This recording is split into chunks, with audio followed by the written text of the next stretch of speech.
शुक उवाच तस्यासन् विश्वरूपस्य शिरांसि त्रीणि भारत सोमपीतम सुरापीतो मन्नादिमिति सुश्रुमो। त्वष्टा भगवान सूर्य का ही नाम है, सूर्य ही है त्वष्टा। उनके पुत्र विश्वरूप, इनके 3 मस्तक थे।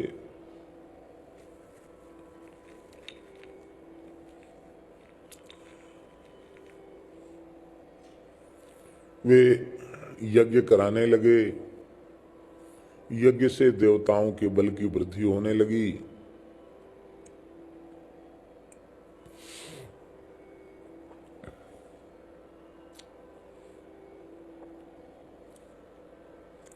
विश्वरूप जी की जो माता थी वो असुर कुल की थी, तो वे असुरों के भांजे लगते थे। तो मामाओं ने आकर भांजे से कहा, भांजे राजा, मामा भांजे का स्नेह प्रेम तो बड़ा प्रसिद्ध है, पर मामाओं के खानदान को नष्ट करने में भांजा ही कारण बन रहा है। बड़े दुख की बात है। हमारे शत्रु देवताओं को ऐसी बढ़िया बढ़िया युक्ति आप बता रहे हो कि वो बलिष्ठ होते चले जा रहे हैं, यज्ञ से भी उनका बल बढ़ रहा है। विश्वरूप जी ने कहा, क्या कहना चाहते हो? बोले, हमारा भी तो कम से कम ध्यान रखो, हम मामा हैं तुम्हारे। अब देखो, पुरोहित कर्म में यही एक बात आ गई। इन्होंने कहा, भाई हम तो पुरोहित हैं, यजमान का सर्वतो भावेन हित संपादित करने वाले को पुरोहित कहते हैं, तो हम अपने यजमानों का अनिष्ट कैसे सोच सकते हैं? महाराज, अनिष्ट मत सोचिए, किंतु कुछ ऐसा भी करिए कि हम लोगों को भी थोड़ी थोड़ी ताकत बढ़ती रहे, शक्ति बढ़ती रहे। तो स एव ही ददौ भागम परोक्षमसुरान प्रति यजमानो वहद भागम मातृस्नेह वशानुगा। देवताओं क्या होती देते, इंद्राय नमः स्वाहा, फिर असुर का नाम लेकर के धीरे से कहते अमुकाय स्वाहा।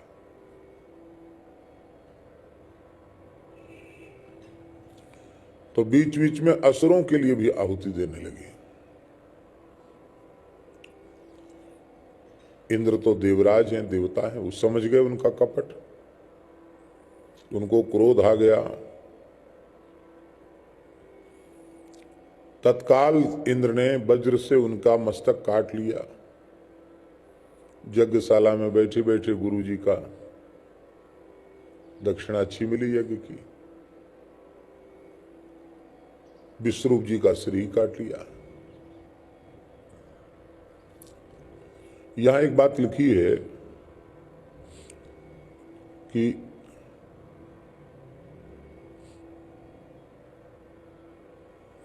विश्वरूप के जो 3 मस्तक थे वो 3 पक्षी बन गए। एक मस्तक पपीहा बन गया, एक मस्तक गौरैया बन गया और एक मस्तक तीतर बन गया।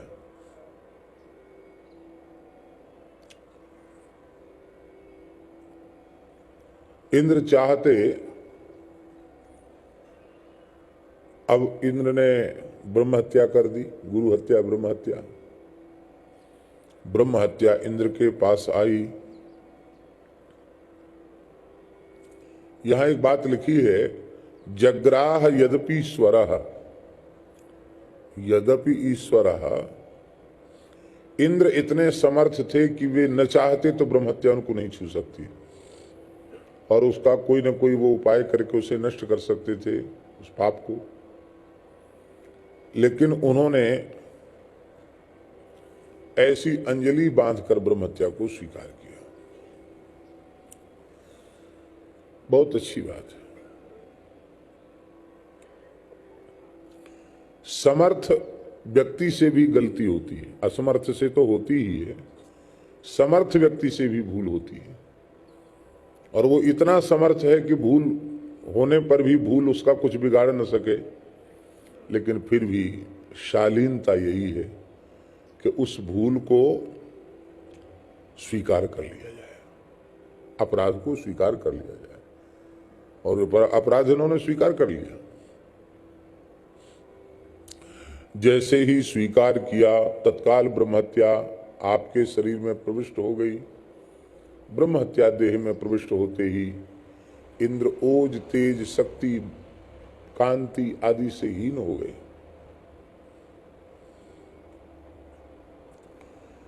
इंद्र 1 वर्ष के लिए छिप गए। ब्रह्महत्या के कारण हाहाकार मच गया। तब ब्रह्मा जी से प्रार्थना की गई, महाराज देवराज की हत्या को बांटिए, उन्हें निष्पाप बनाइए, नहीं तो कैसे काम चलेगा त्रिलोकी का। संवत्सरांते तदगम भूतानाम सविशुद्धये भूम्यम बुद्रुम योषिद्भ्यश्चतुर्धा व्यभजत धरी। 1 वर्ष के पश्चात, 1 वर्ष हो गया था, ब्रह्म हत्या को 4 भागों में बांट दिया गया।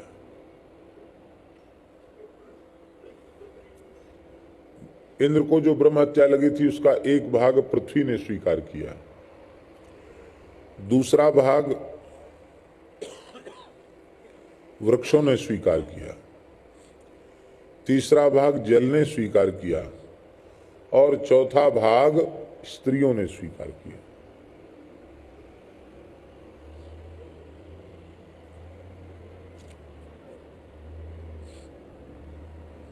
धरती ने, जल ने, वृक्ष ने, स्त्रियों ने ब्रह्म हत्या के भाग को स्वीकार किया। क्यों किया स्वीकार? परोपकार के लिए। इंद्र त्रिभुवनेश्वर हैं, राजा हैं, उनके दुख की निवृत्ति हो, वो सुखी होंगे, ठीक ठाक होंगे तो सब ठीक ठाक चलेगी व्यवस्था, इसलिए ऐसा किया।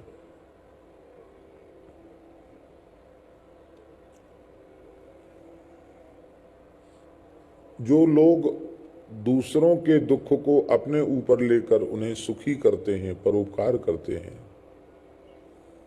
ऐसे परोपकारी जीवों को परोपकार के बदले कुछ मांगने की आवश्यकता नहीं पड़ती। उन्हें सहज ही सब कुछ प्राप्त हो जाता, वे जो चाहें सो उन्हें प्राप्त हो जाता है।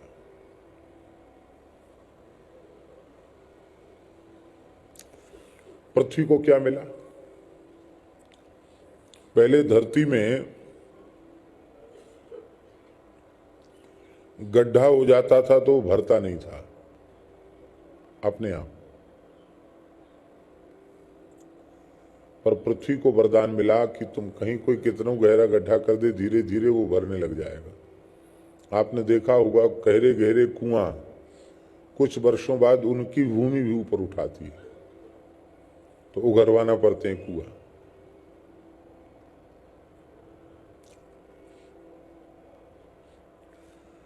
पृथ्वी में ऊसर के रूप में ब्रह्म हत्या दिखाई पड़ती है, इसलिए ऊसर भूमि में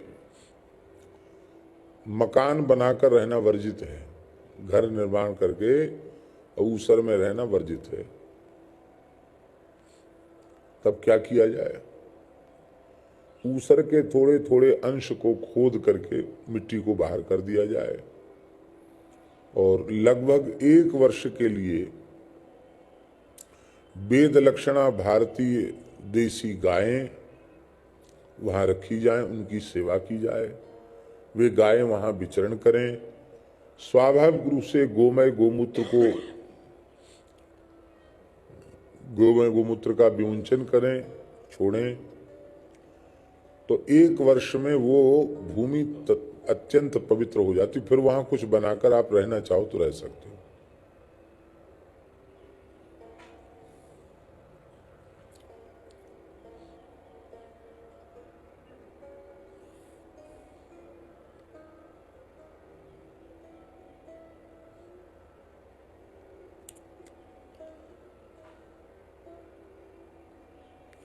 एक अंश ब्रह्म हत्या का वृक्षों ने लिया।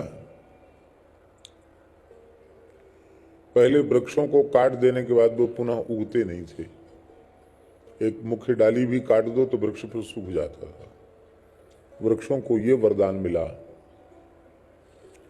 कि तुम हरे भरे रहोगे, तुम्हारी कोई शाखा भी काट देगा तो फिर नई नई शाखाएं निकल आएंगी। जब तक तुम्हारी जड़ रहेगी तब तक तुम्हारी स्थिति रही आएगी। ये वृक्षों को मिला। वृक्षों में गोंद के रूप में ब्रह्म हत्या का भाग दिखाई पड़ता है। इसलिए धर्मात्मा पुरुष गोंद नहीं खाते हैं। गोंद होती ना वृक्ष की, उसको नहीं खाते हैं।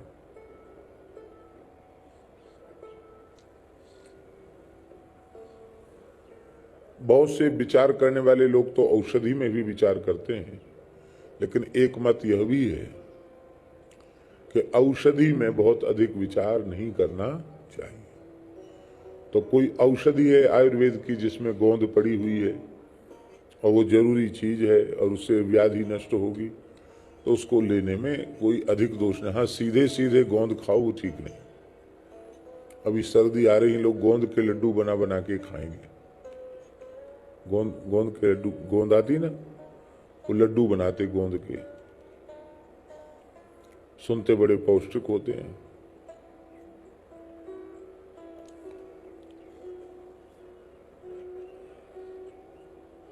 हम ये तो नहीं कहते कि मत खाओ, लेकिन यदि न खाओ तो ज्यादा अच्छा है।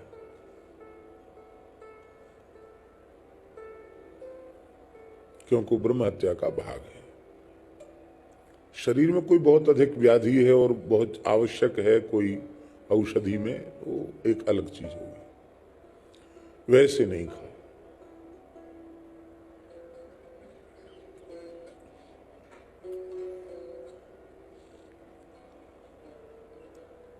एक भाग स्त्रियों ने लिया इंद्र की ब्रह्म हत्या का। शश्वत काम वरेणानाम हस्तुरीयम जगरु स्त्रिया रजो रूपेण तान स्वंगो मासी मासी प्रदर्शिते।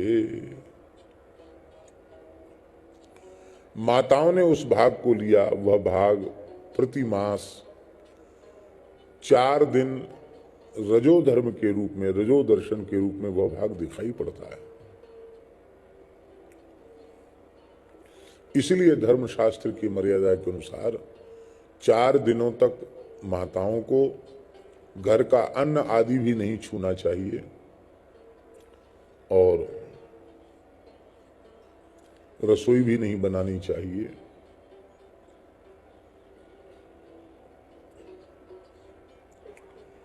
किसी भी चीज का स्पर्श नहीं करना चाहिए। हाँ, अब एक बात है,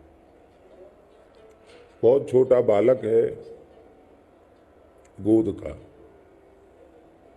तो उसको नहीं छुएगी तो कैसे काम चलेगा? उसको तो छूना पड़ेगा कि नहीं? तो उस बालक को दोष नहीं है और मां को भी दोष नहीं, क्योंकि बालक तो सर्वथा मां के दूध के आश्रित है। तो मां का दूध वात्सल्य वो सदा पवित्र है। इसके अतिरिक्त और किसी को स्पर्श की अनुमति नहीं है। अब मर्यादा, जिस मर्यादा से इस नियम का पालन होना चाहिए उस मर्यादा से तो प्रायः कहीं भी नहीं हो रहा है, पर होना चाहिए।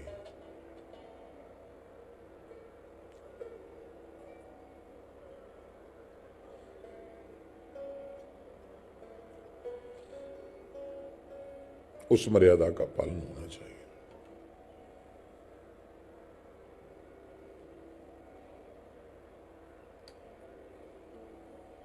ऋषि पंचमी का जो व्रत आता है, भाद्र शुक्ल पंचमी का, उस व्रत में जो कथा आती है पद्म पुराण में, वो कथा यही आती है कि उस ब्राह्मणी ने रजस्वला अवस्था में अपने पति को भोजन करा दिया था। यद्यपि वह पतिव्रता थी, बड़ी पवित्र थी, पति बड़े धर्मनिष्ठ थे, लेकिन अपने पति को उसने बिना बताए अशुद्ध अवस्था में भोजन करा दिया, तो उसे इस पाप के कारण कुतिया बनना पड़ा।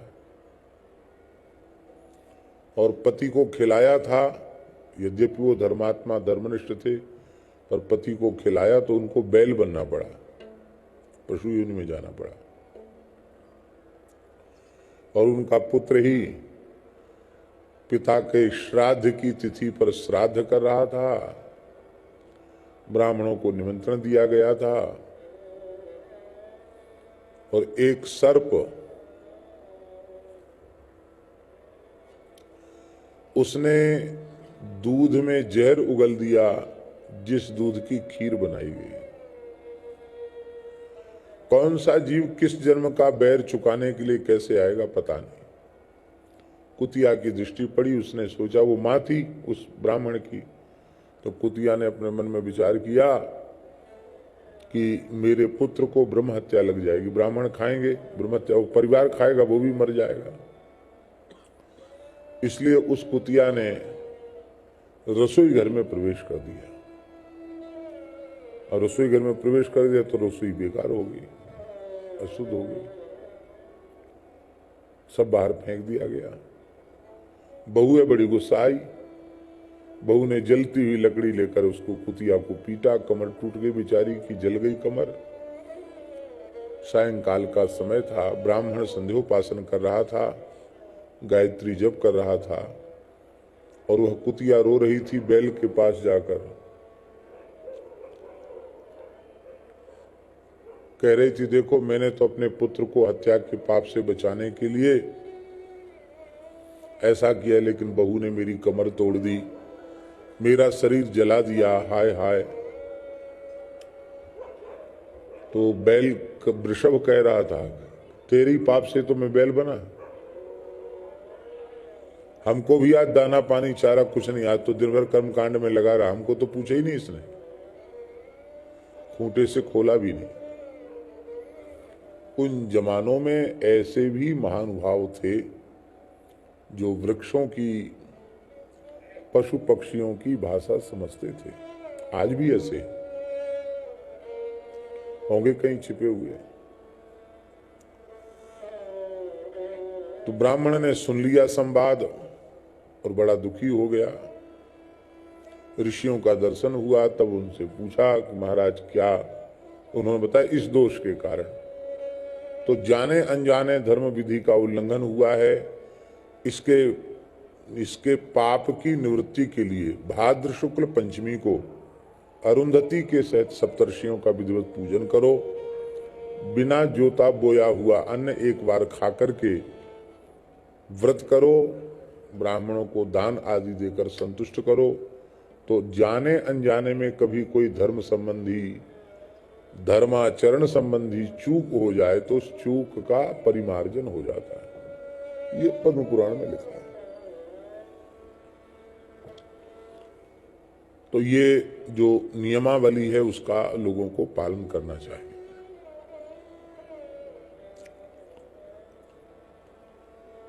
स्त्रियों को वरदान मिला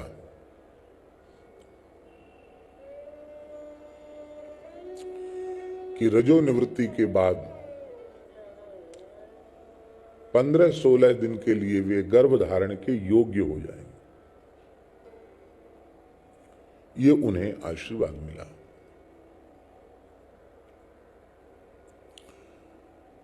जल को ब्रह्म हत्या मिली, जो फेन और बुदबुद के रूप में जल में ब्रह्म हत्या का भाग दिखाई पड़ता है। इसलिए किसी भी पवित्र नदी में भी जाओ तो पहले ऐसे हाथ से जल को हटाना चाहिए, इस भाव से ब्रह्म हत्या का अपनोदन करना चाहिए। इसके बाद गोता लगाना चाहिए। फेन बुदबुद वाले जल में स्नान नहीं करना चाहिए, बहुत ज्यादा फेन बुदबुद हो तो नहीं, उसमें ब्रह्म हत्या का भाग होता है। जल को वरदान मिला कि तुम्हारा खर्च होने के बाद भी तुम्हारी वृद्धि होती रहेगी, झरने आदि के रूप में तुम्हारी वृद्धि होती रहेगी।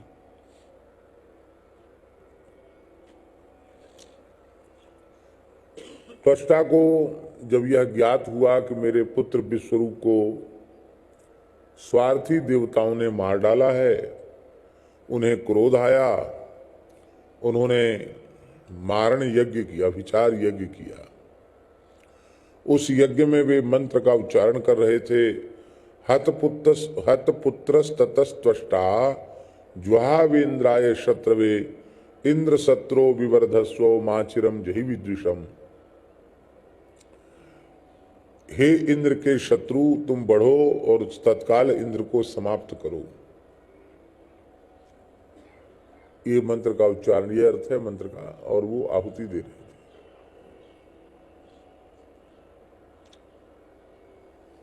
यहां भगवान की इच्छा ही समझो। त्वष्टा जैसे ऋषि के द्वारा मंत्र के उच्चारण में तो कोई अशुद्धि नहीं आई, पर इंद्र शत्रु शब्द में जो स्वर लगाना चाहिए था, उस स्वर में विपर्यय हो गया। वेद में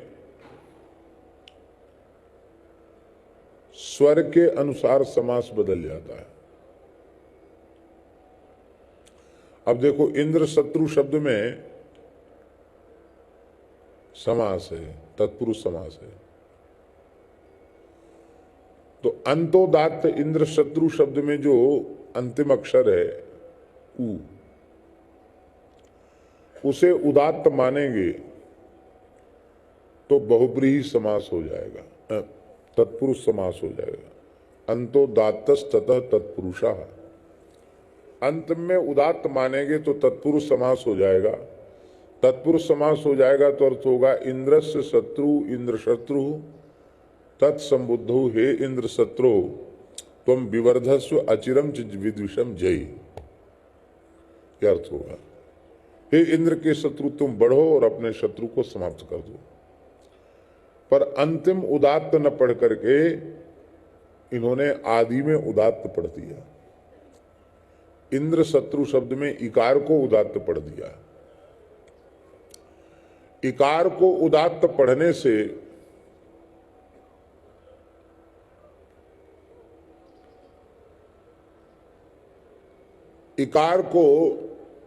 पढ़ने से बहुब्रीहि समास हो गया। और बहुब्रीहि समास होने से क्या हुआ? इंद्र एव सातैतः शत्रुर्यस्य असौ इंद्र शत्रु विवर्धस्व अचिरम च विद्विषम जहि। इंद्र ही है मरने वाला, इंद्र एव शातैता शत्रु यस्य, इंद्र ही है मारने वाला जिसका ऐसा उत्पन्न हो जाए। यह अर्थ हो गया। कितना अर्थ बदल गया? एक तो इंद्र के हाथ से मरने वाला, इंद्र को मारने वाला, एक इंद्र के हाथ से मरने वाला, ये दो अर्थ हो गए। तत्पुरुष समास होता तो इंद्र को मारने वाला, और बहुब्रीहि समास हुआ तो इंद्र के हाथ से मरने वाला, असुर उत्पन्न हो जाए। वेद में स्वर विज्ञान है, स्वर की बड़ी भारी महिमा है। स्वर लगा करके वेद का पाठ करना चाहिए, सस्वर वेद का पाठ। बहुत से लोग ऐसे मंत्र याद कर लेते हैं, सुना सुनाया, और स्वर का उनको ज्ञान नहीं होता है। उसके संबंध में लिखा है, हस्तहीनम तो यो धीते स्वर वर्ण विवर्जितम ऋग यजु सामभि दग्धो ब्रह्मलोक वियोनिमधिगच्छति। जो ऐसे स्वर लगाते ना, ये उदात्त स्वर है, ये अनुदात्त स्वर है, और ये बीच में स्वरित है। ये सरल उदात्त, अनुदात्त, और ये स्वरित।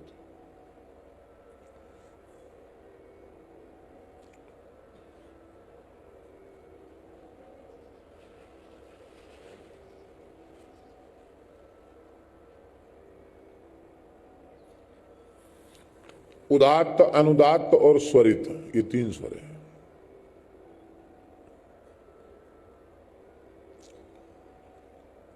तो स्वर लगाना चाहिए, स्वर के अनुसार समास होगा, समास के अनुसार उसका अर्थ किया जाएगा।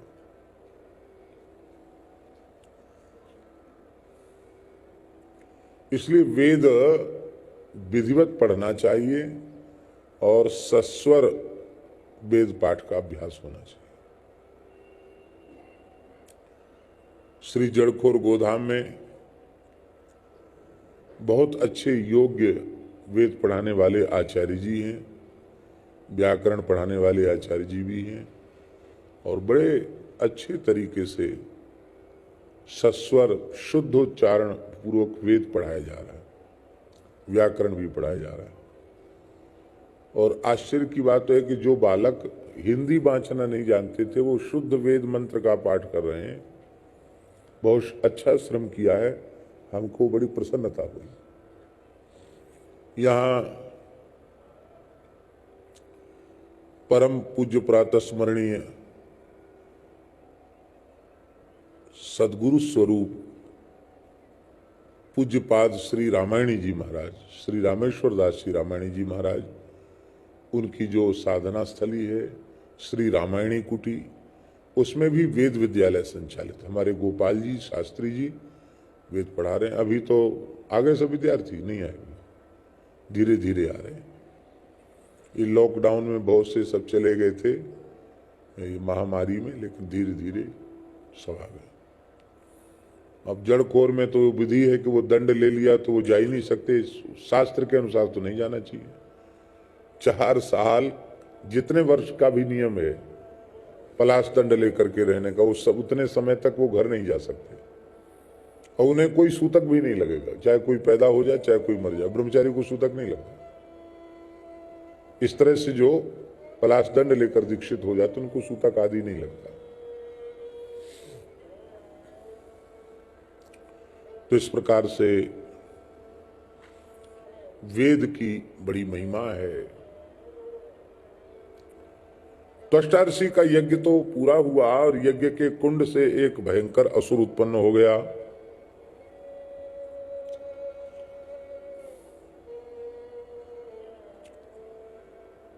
कृतांत इव लोकानाम युगांत समय यथा, ऐसे लगता था कि प्रलय का समय आ गया है और ये तीनों लोकों में प्रलय मचाने के लिए उत्पन्न। इतना विशाल था। व्रत माने होता है घेर लिया, अपने विशाल आकार से त्रिभुवन को घेर लिया इसने, बहुत विशाल था।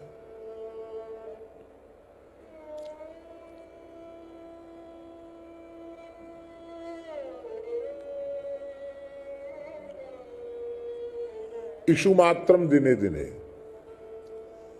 इशु माने बाण होता है, वो एक बाण के बराबर बढ़ जाता था रोज। लोग कहते लंबाई नहीं बढ़ रही है, गोली खाओ कैप्सूल खाओ, नाटे रह गए थोड़े लंबे हो जाएं तो बढ़िया है। ये तो महाराज रोज एक बाण के बराबर बढ़ जाता था।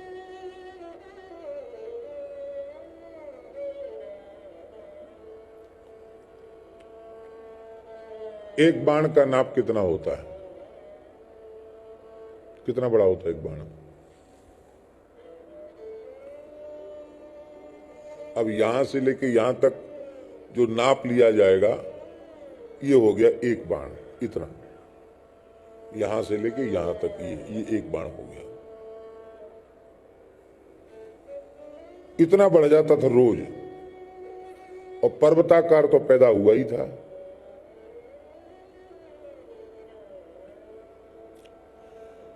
एकदम पहाड़ के समान काला था, बड़ा विशाल शरीर था। संध्याकालीन बादलों के समान दीप्ति उसके शरीर से निकलती थी और उसके सिर के बाल, दाढ़ी, मूछ तांबे के समान लाल लाल थे। प्रचंड सूर्य के समान इसके नेत्र थे। देदीप्यमानम त्रिशिखे शूलम आरोप्य रोदसी नृत्यंत मुन्नदंतं च चालयंतं पदामहीम। जिस समय महाराज 3 नौक वाले भयंकर त्रिशूल को हाथ में लेके ये नाचने लग जाता था, चिल्लाने और कूदने लग जाता था, तो धरती डगमगाने लग जाती थी, भूकंप आने लग जाता था। ऐसे लगता था मानो आकाश को इसने अपने त्रिशूल पर उठा रखा है। जब वह कभी जम्हाई लेता था वृत्तासुर, तो उसका मुंह इतना विशाल कंदरा के समान खुल जाया करता था, वो लगता था कि पूरे आकाश को पी जाएगा क्या। जीव से नक्षत्रों को चाट जाएगा क्या। लिहता जिह्वयर्क्षाणि ग्रसता भुवनत्रयम्, तीनों लोगों को ग्रस लेगा।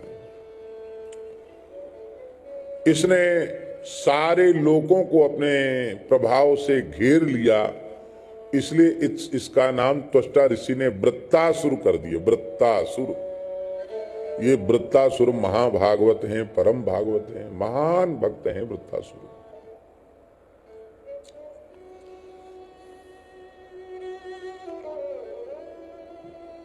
देवता भयभीत हो गए, बोले ये सब दैत्यों की सेना इकट्ठी करके आक्रमण करेगा तब तो इसको जीतना कठिन हो जाएगा। अभी इसने कुछ किया नहीं है, अभी इसको मार डालो, मिलजुल के एक साथ मार डालो उसको।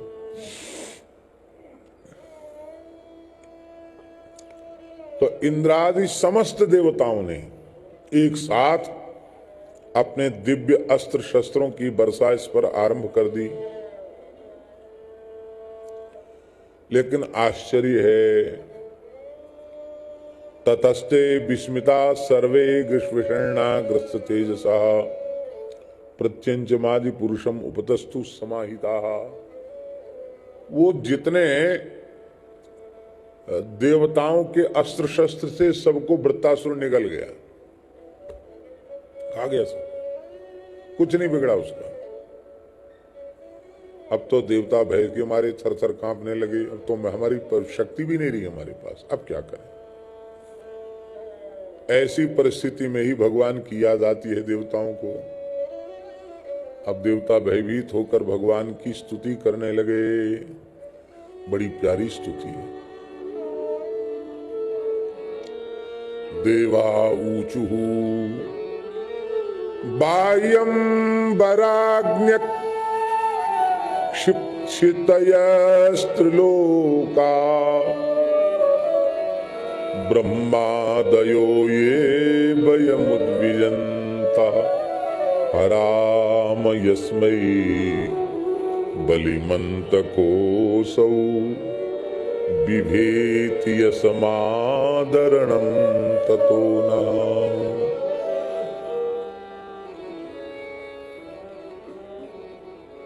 वायु,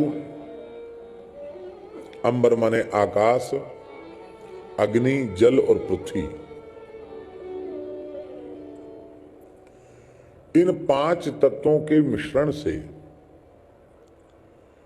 ये पिंड भी बना है शरीर, और ये ब्रह्मांड भी इन 5 चीजों से बना, पृथ्वी, जल, तेज, वायु और